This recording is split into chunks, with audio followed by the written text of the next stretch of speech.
સ્વામીશ્રી સિવાય બીજું કોણ કરી શકે? તારીખ 13/11/2010 રાજકોટ। સ્વામીશ્રી રોજ પૂજામાં પધારે અથવા તો સભામાં પધારે ત્યારે હરિભક્તોનો સગવડ વિચાર પહેલો કરે છે।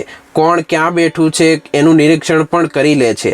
આજે પણ સ્વામીશ્રી પત્ર વાંચતા હતા એ દરમિયાન ધર્મચરણ સ્વામી કહે, અહીંના કોઠારી અને પેલા લિફ્ટવાળા સ્વામી નિર્દોષ મૂર્તિ સ્વામી અને પેલા જાડા જેવા સાધુ છે અક્ષરકીર્તિ સ્વામી, એ ત્રણેયને બોલાવી લ્યો। ત્રણેય સંતો હાજર થયા એટલે સ્વામીશ્રી કહે, કોઈને પગે તકલીફ હોય, વિકલાંગ હોય એમને માટે સભા મંડપમાં જે લિફ્ટ મારે માટે વપરાય છે એનો ઉપયોગ કરો છો ને?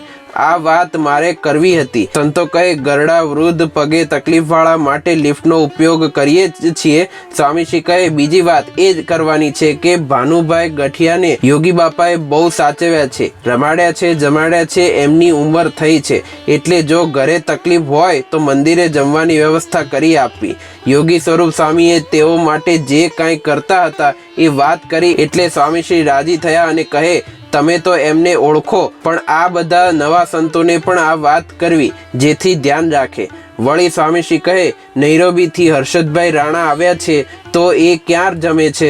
યોગી સ્વરૂપ સ્વામી કહે, બાબુભાઈ મહેતાને પૂછ્યું હતું ત્યારે તેઓને જણાવ્યું હતું કે હર્ષદભાઈ રાણાનું અહીં ઘર ચાલુ છે એટલે ઘરે જમે છે। વળી યોગી સ્વરૂપ સ્વામી કહે, આપે આખી જિંદગી બધાનું બહુ સાચવ્યું છે। સ્વામીશ્રી કહે, મારા કરતાં તો યોગી બાપાએ જે સાચવ્યું છે એવું કોઈ ન સાચવી શકે। આવા વડીલ હરિભક્તો આવે એમને બોલાવવા, ચલાવવા, જમાડવા, ધ્યાન રાખવું, આ રીતે લગભગ અડધો કલાક સુધી સ્વામીશ્રીએ નવા સંતોને પણ રખાવટની વાત કરી। પોતા માટે નિર્માણ કરેલ વસ્તુ પણ હરિભક્તો માટે વપરાય એવી વિચાર સ્વામીશ્રી સિવાય બીજું કોણ કરી શકે?